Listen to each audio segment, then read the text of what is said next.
எப்படி வந்து அனுமான் வந்து அந்த சிரஞ்சீவி மலையை தூக்கிட்டு போனாரோ அந்த மாதிரி வந்து இன்னைக்கு திமுகவே வந்து ஒத்த விரல்ல வந்து அப்படி நிக்க வச்சிட்டு இருக்கிறது வந்து செந்தில் பாலாஜி அவர்கள் தாங்கிறத வந்து திமுகவினுடைய தலைவர் ஐயா ஸ்டாலின் முதல் கொண்டு எல்லாரும் நம்புறாங்க. அண்ணாமலையை சார்ந்து இருந்து அந்த அதிருப்தியில அண்ணாமலைக்கு கிடைக்க வேண்டிய சீட்டு வானதிக்கு போயிடுச்சு அப்படிங்கிற மாதிரி ஒரு விரக்தியில கீது அவங்க ஏதாவது ஒரு உள்ளடி வேலை பண்ணாலும்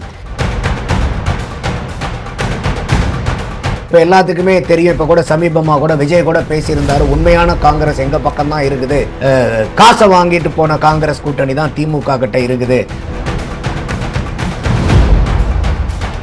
10-8 கண்டிப்பா வெற்றி. 10-8 வந்து ஷூர் ஷாட். 8-10 அதிமுகவுக்கு.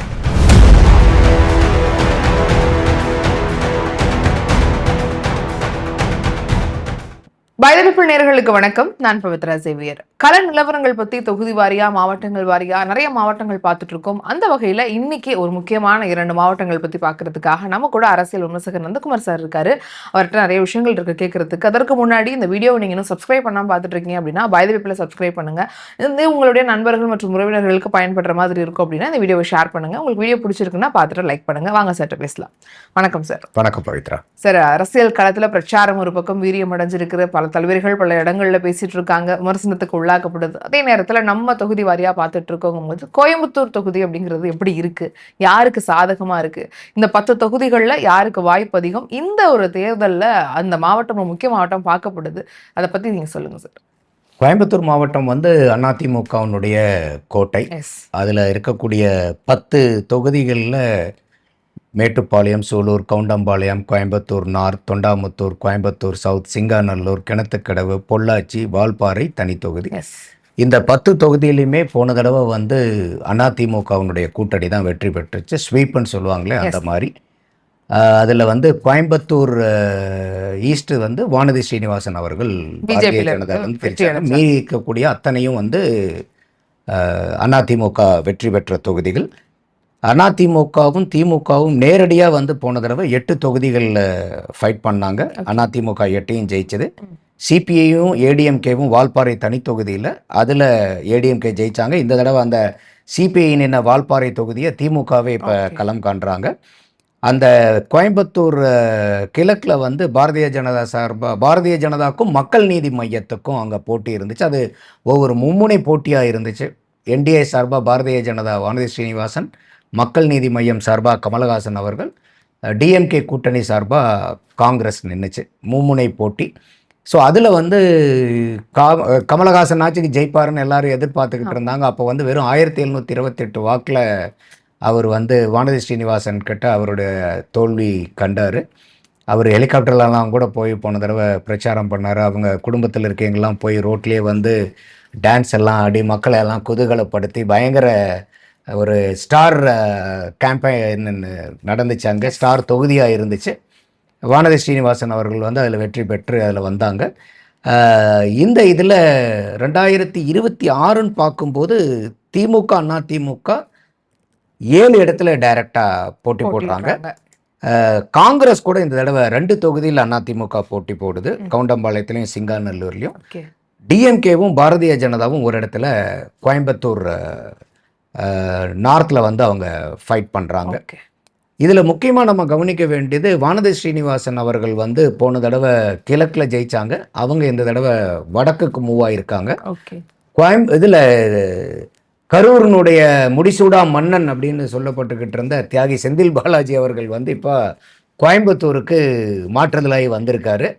அவர் அங்கே இருந்தே களப்பணி செஞ்சால் அதிமுகவினுடைய கோட்டையில் ஓட்டையை போடுறதுக்கு ஏதுவாக இருக்குமாங்கிற மாதிரி அவங்களுக்கே ஒரு சந்தேகம் வந்தனால அங்கேயே கொண்டாந்து பணி அமைத்திருக்காங்க இப்போ. ஸோ அது வந்து ஒரு முக்கியமாக பார்க்கக்கூடிய விஷயம்.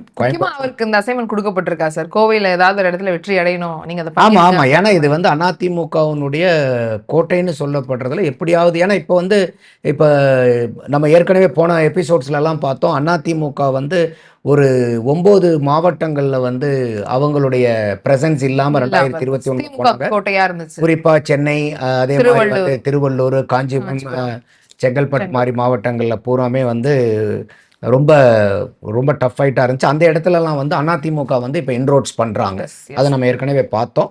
அந்த மாதிரி கோயம்புத்தூர் மாவட்டத்துக்குள்ளார வந்து திமுக உள்ளார ஊடுருவி போய் அங்கே வந்து சீட்டுகளை ஜெயிக்கணுங்கிறதுல பெரும் மும்முரமா முனைப்போட இருக்காங்க. அதுக்கு வந்து திமுக சைடுல இருந்து கோயம்புத்தூர் மாவட்டத்தில் இருக்கக்கூடிய எந்த ஒரு திமுக காரங்களையும் நம்ப முடியாம கரூர்ல இருக்கக்கூடிய செந்தில் பாலாஜி அவர்களை இங்க கூட்டு வந்து அமர்த்தியிருக்காங்க. அவரும் வந்து இருக்காப்பாங்க வெற்றி வாய்ப்பு இருக்காதுங்கிற எண்ணம் கூட இருக்கலாமா சார்? ஆமா, நம்ம அதனால தான் இப்போ ஏன்னா ஏற்கனவே கரூர் ஸ்டாம்பீட்லலாம் வந்ததுல மக்கள் வந்து அங்க திமுக மேல ஒரு பெரும் விரக்தியில் இருக்காங்களா, ஓகே. கடும் கோபத்துல இருக்காங்களா?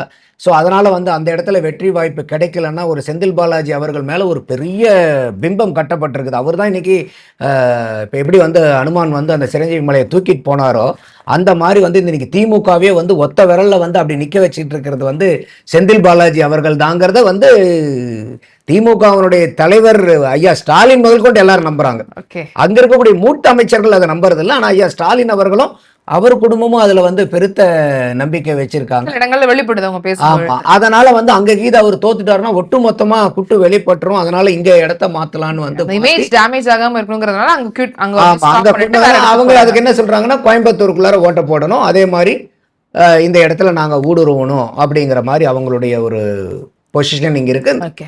அது வந்து செந்தில் பாலாஜி அவர்கள் அங்கேயும் அங்க இருக்கக்கூடிய அவரும் நம்பாம என்ன பண்றாரு, ஒரு 18 வேட்பாளர்களை சுயேட்சையா நிக்க வைக்கிறார். சுயேட்சையா கொண்டு வர்றாரு. அவருடைய டீமை பூரா கரூர்ல இருந்து தூக்கிட்டு வர்றாரு. அண்ணாமலை வச்சிருந்தாரு. ஆமா, அது மாதிரி அண்ணாமலை கூட அதை வந்து விமர்சனம் பண்ணதை பார்த்தோம். இந்த மாதிரி வந்து சம்பந்தமே இல்லாத ஆட்களை வந்து இங்க போடுறாங்கன்னு.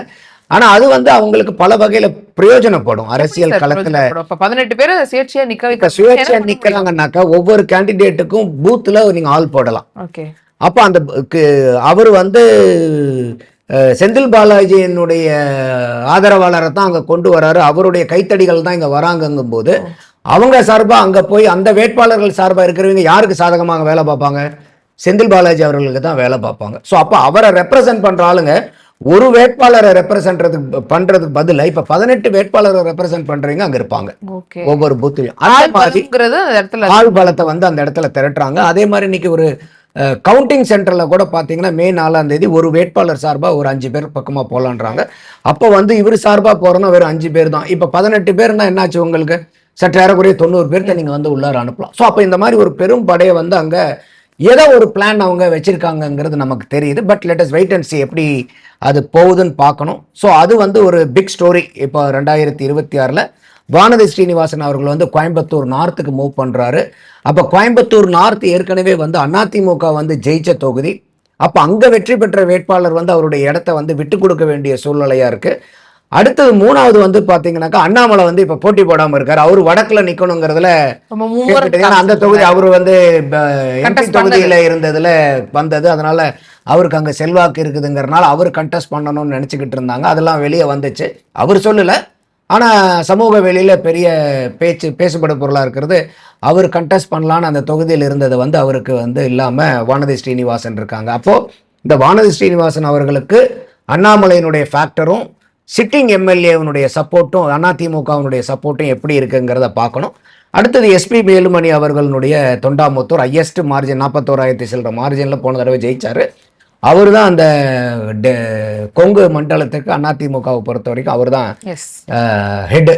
ஸோ அப்போ இந்த தடவை போன தடவை மாதிரியே 10க்கு 10 வெற்றி பெற்று தர வேண்டியது வேலுமணியினுடைய தலையாய கடமையாக இருக்குதுங்கிறதும் அதிமுகலேருந்து சொல்லப்படுது. அந்த மாதிரி ஒரு அழுத்தமும் அவருக்கு இருக்கு. அதனால அவங்களும் வந்து பெரிய அளவுக்கு களமாடுவாங்க. என்ன ஒண்ணுன்னா போன தடவை இந்த 10 தொகுதி அதிமுக கைப்பற்றி இருந்தாலும் ஒரு 4 தொகுதிகள் வந்து பாத்தீங்கன்னாக்கா இன்னும் சற்று ஏறக்குறைய 6 தொகுதிகள் 10,000 வாக்குக்கு கீழே வெற்றி.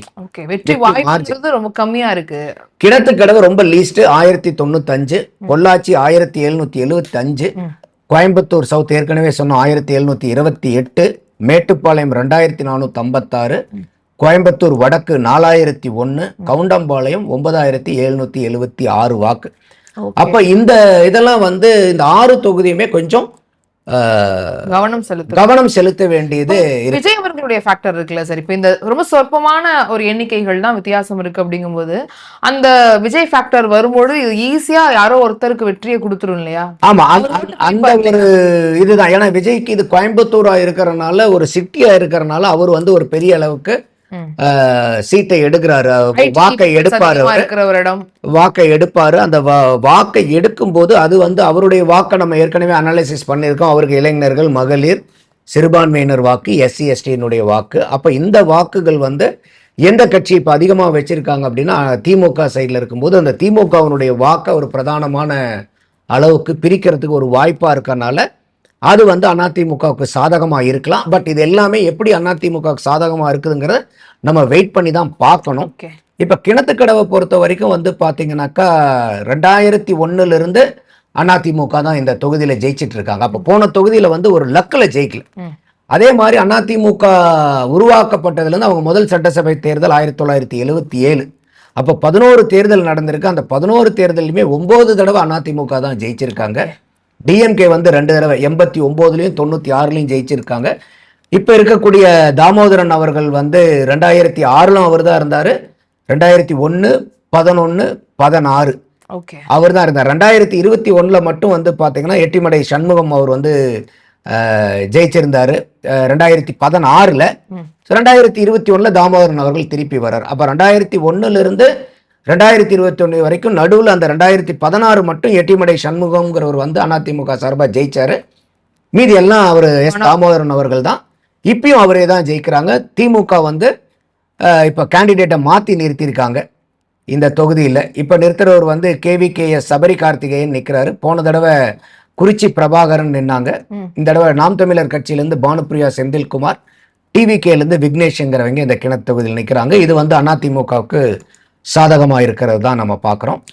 அடுத்தது நீங்கள் பொள்ளாச்சின்னு எடுத்துட்டிங்கன்னா இதுவும் அதே மாதிரி 2001 கடந்த 25 வருஷமாக வந்து அதிமுகவினுடைய எம்எல்ஏக்கள் தான். இன்னும் இந்த தொகுதி இன்னும் குறிப்பாக சொல்லணும்னா 1977 11 தேர்தலில் 10 தேர்தலில் அதிமுக தான் ஜெயிச்சிருக்காங்க. 1996 மட்டும்தான் திமுக ஜெயிச்சது.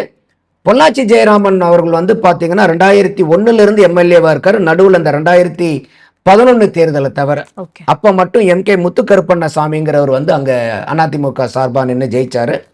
ஸோ இந்த தடவையும் வந்து திமுக வந்து அவங்களுடைய வேட்பாளர்களை வந்து மாற்றிருக்காங்க. போன தடவை வரதராஜன்கிறவர் நின்னாரு. இந்த தடவை நித்யானந்தங்கிறவர் நிற்கிறாரு. ஸோ இந்த தொகுதியும் பிரதானமான வாய்ப்பு வந்து, ஏன்னா இது ஹிஸ்டாரிக்கலாகவும் நம்ம அவங்களுக்கான ஒரு கோட்டைங்கிறதுனால அந்த ஹிஸ்டரி வந்து பெரிய அளவுக்கு அவங்களுக்கு சாதகமாக இருக்கும்.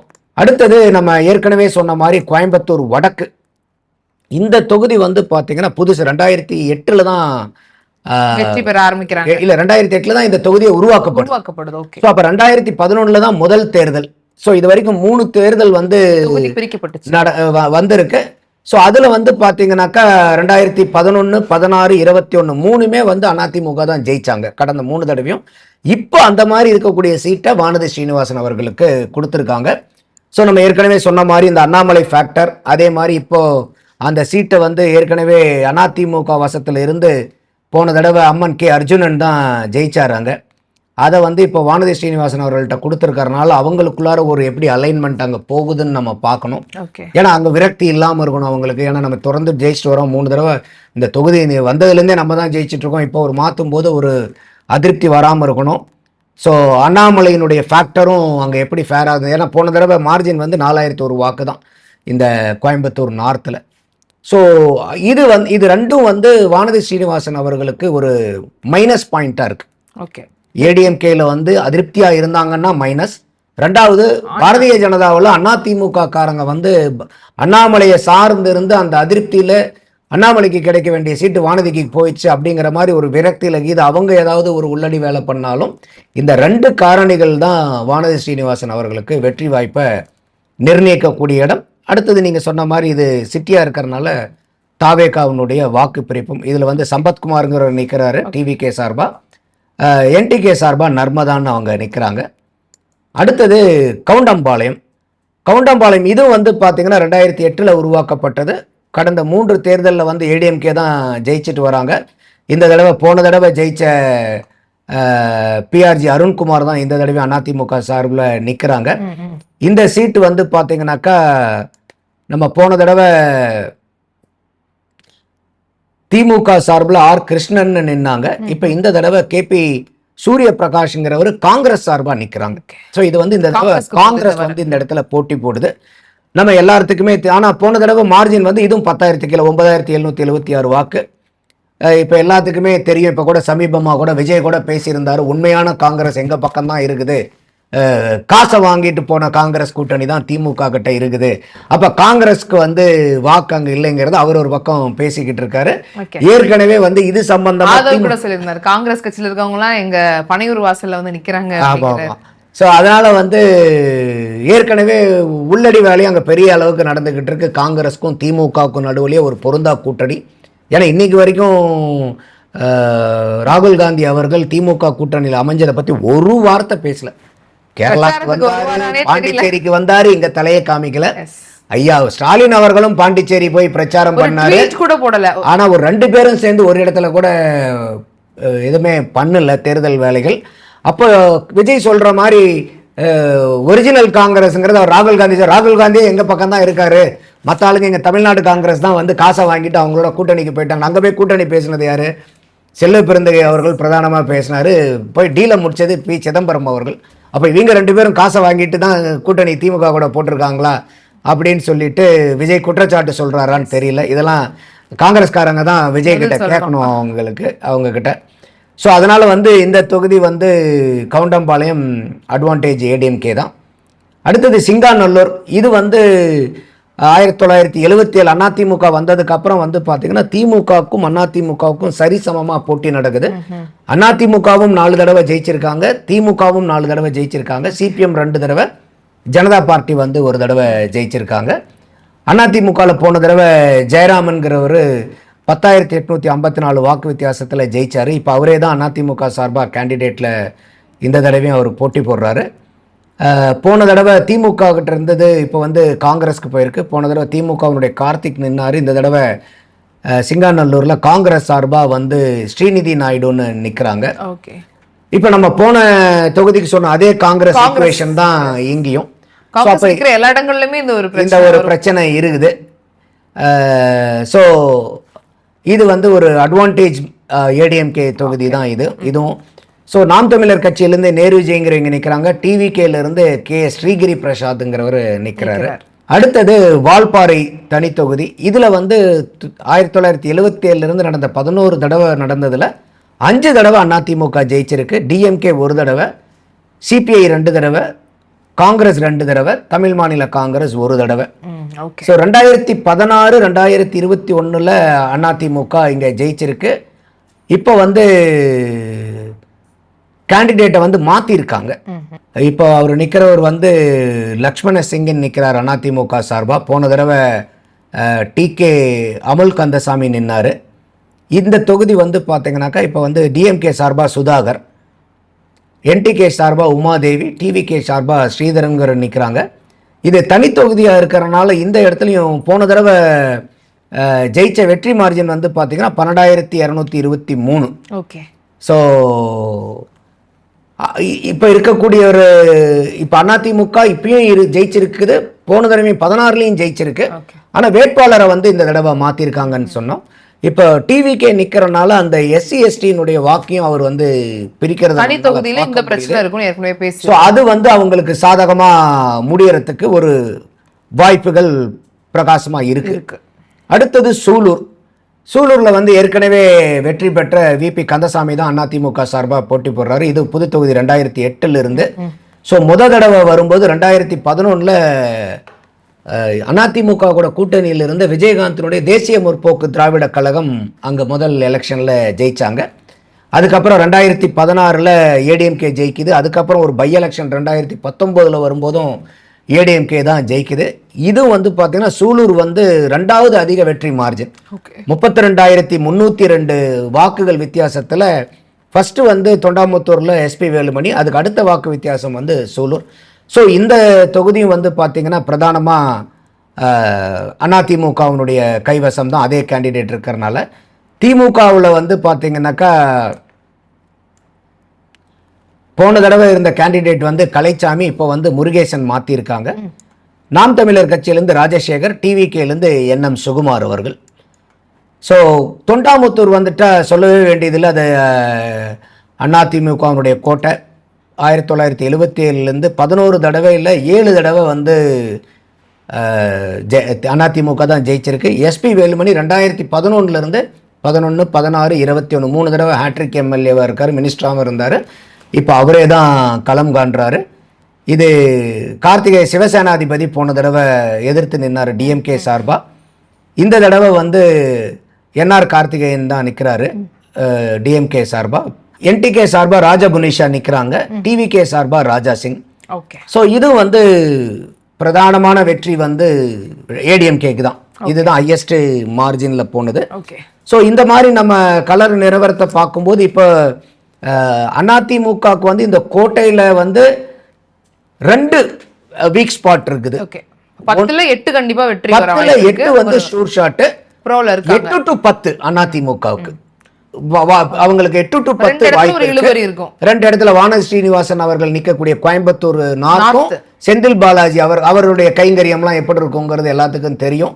ஸோ ஈரோடு கிழக்கு இடைத்தேர்தலையும் அவருடைய இதெல்லாம் பார்த்தோம். அவர் ஒரு பெரிய கேம் பிளானோட தான் அங்கே போயிருக்காரு. ஸோ அதையும் வந்து கொஞ்சம் கோயம்புத்தூர் நார்த் அண்ட் ஈஸ்ட் மட்டும் கொஞ்சம் கவனித்து பார்க்க வேண்டிய தொகுதியாக இருக்குது. ஸோ அப்போ அதிமுகவினுடைய வெற்றி 8 to 10, திமுகவுக்கு வந்து பார்த்தீங்கன்னா 0 to 2.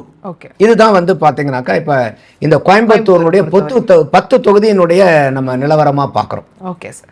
சரி, இப்போ அடுத்து நம்ம வந்து நீலகிரி மாவட்டம் பார்க்கலாம் அப்படிங்கிறது. ஏன்னா பக்கத்திலே இருக்குது, கோயம்புத்தூர்ல இருந்து கொஞ்சம் தள்ளி. அது ஒரு குறுகிய மாவட்டம் அப்படின்னு பார்க்கலாம். ஒரு 3 தொகுதிகள் இருக்குது. இந்த தொகுதிகளில் யாருக்கு வெற்றி வாய்ப்பு இருக்கும்? ஏற்கனவே கள நிலவரம் என்னவா இருந்திருக்கு? இன்னைக்கு கள நிலவரம் என்ன? யாருக்கு அங்கே ரொம்ப மோசமான நிலைமையில யார் இருக்காங்க? யார் அதிகமான வெற்றி வாய்ப்போடு இருக்காங்க?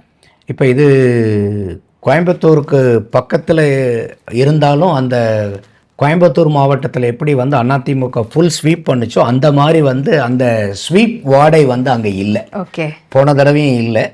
போன தடவை இந்த 3 தொகுதியில் வந்து உதகமண்டலம், கூடலூர் தனி தொகுதி அண்ட் குன்னூர். ஸோ மொத்த வாக்காளர்கள் வந்து 5,90,000. எஸ்ஐஆருக்கு அப்புறம் 5.5 லட்சம், சற்று ஏறக்குறைய 47,300 வாக்காளர்கள் நீக்கப்பட்டிருக்காங்க. சதவீதத்தில் 8%.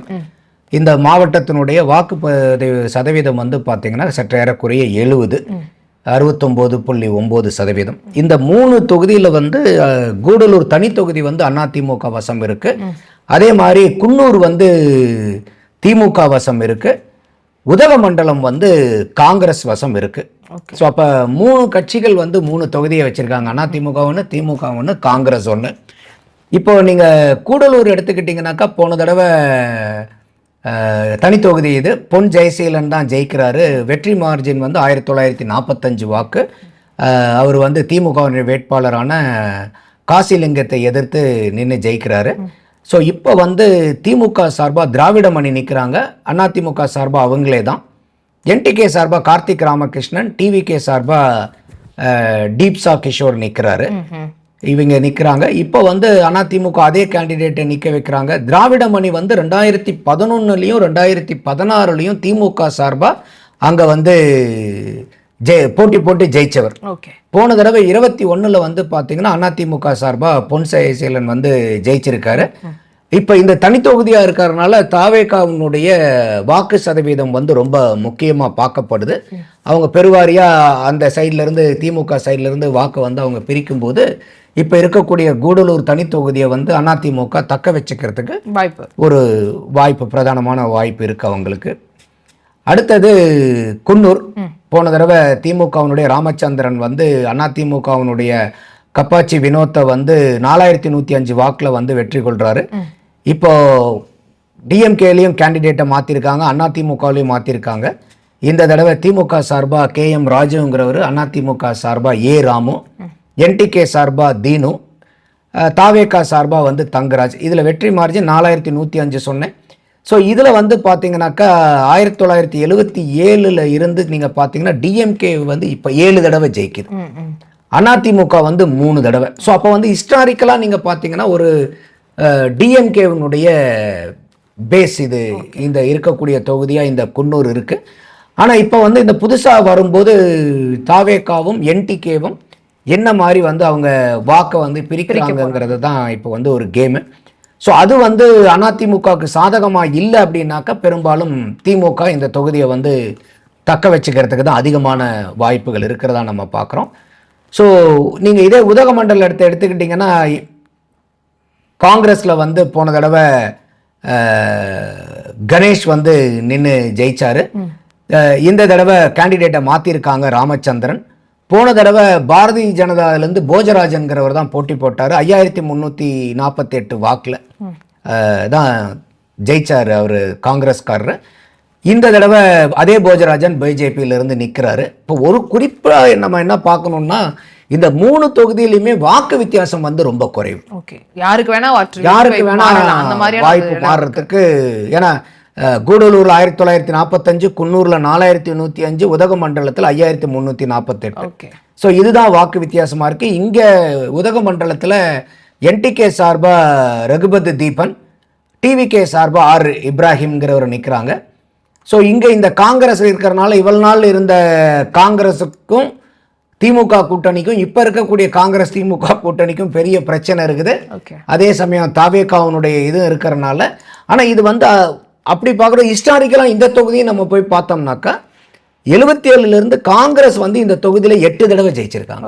11 தடவை தேர்தலில் காங்கிரஸ் 8 தடவை, அதிமுக 2 தடவை, திமுக 1 தடவை ஜெயிச்சிருக்காங்க. ஸோ இந்த பிரதானமாக காங்கிரஸினுடைய கோட்டை மாதிரி தான் இந்த தொகுதி ஹிஸ்டாரிக்கலாக. ஆனால் வாக்கு வித்தியாசம் இப்போ கம்மியாக இருக்குது. தாவேகா ஒரு பக்கம் அந்த காங்கிரஸ் உண்மையான காங்கிரஸ் எங்களோட தான் இருக்குது, பெட்டி வாங்கின காங்கிரஸ் தான் திமுக கூட இருக்குதுங்கிறது. அப்போ காங்கிரஸ் தொண்டர்கள் வாக்காளர்கள் மத்தியில் இது எப்படி ஒரு பிம்பத்தை ஏற்படுத்தும்? அடுத்தது திமுக காங்கிரஸ்குள்ளாரையே வந்து இப்போ உடன்பாடு இல்லாதனால, திமுக முற்றிலும் முரண்பட்டு நிற்கிறனால, ராகுல் காந்தி அவர்களும் இன்னைக்கு வரைக்கும் எதுவும் ஒரு ட்வீட் கூட போடாதனால இது வந்து ஒரு சிக்கலுக்கு உள்ளாகுமோ காங்கிரஸினுடைய கோட்டையில் அப்படிங்கிற ஒரு பார்வையும் இருக்கு. பெரும்பாலும் வந்து பார்த்தீங்கன்னா இது வந்து ஸ்டேட்டஸ்கோ அப்படியே மெயின்டைன் ஆகிறதுக்கு சான்சஸ் உண்டு. அதிமுக, திமுக, காங்கிரஸ் 3 பேரும் இப்போ இருக்கிற மாதிரி ஒவ்வொன்று. இந்த வாக்குகள் பிரிக்கிறது வந்து அதிகமாக இருக்கக்கூடிய பட்சத்தில் அதிமுகவுக்கு வந்து 1லேருந்து 2 சீட்டு வரைக்கும், திமுகவுக்கு வந்து பார்த்தீங்கன்னா 0 to 1 அந்த வகையில் வந்து இந்த சீட்டு பிரியறதுக்கு வாய்ப்பு இருக்கு. இதுதான் நம்ம வந்து இந்த நீலகிரி மாவட்டத்தை பற்றின ஒரு இது. ஸோ அதிமுக தக்க வச்சுக்கிட்டு ஜெயிக்கிறதுக்கு வாய்ப்பு இருக்கு. திமுக வந்து இழக்காம ஜெயிக்கிறதுக்கு இருக்கிறத 2 சீட்டையும் முயற்சி பண்ணணும். அதுதான் ஈக்குவேஷனா இருக்கு இப்போ இந்த மாவட்டத்தில். இந்த ஒரு 10 நாள் எப்படி அவங்க செயல்படுறாங்கன்னு பொறுத்து இது எல்லாமே மாறுறதுக்கான வாய்ப்புகள் இருக்கு. ஓகே சார், நிறைய விஷயங்கள் சொன்னீங்க, நிலவரம் பத்தி சொன்னீங்க. தொடர்ந்து அடுத்த மாவட்டங்கள், அடுத்த தொகுதிகள், அடுத்து வரக்கூடிய நாட்களில் பேசலாம். இவ்வளவு நேரம் நீங்க பகிர்ந்து கூட உங்களுடைய கருத்துக்களுக்காக, நேரத்துக்காகவும் ரொம்ப நன்றி சார். நன்றி பவித்ரா.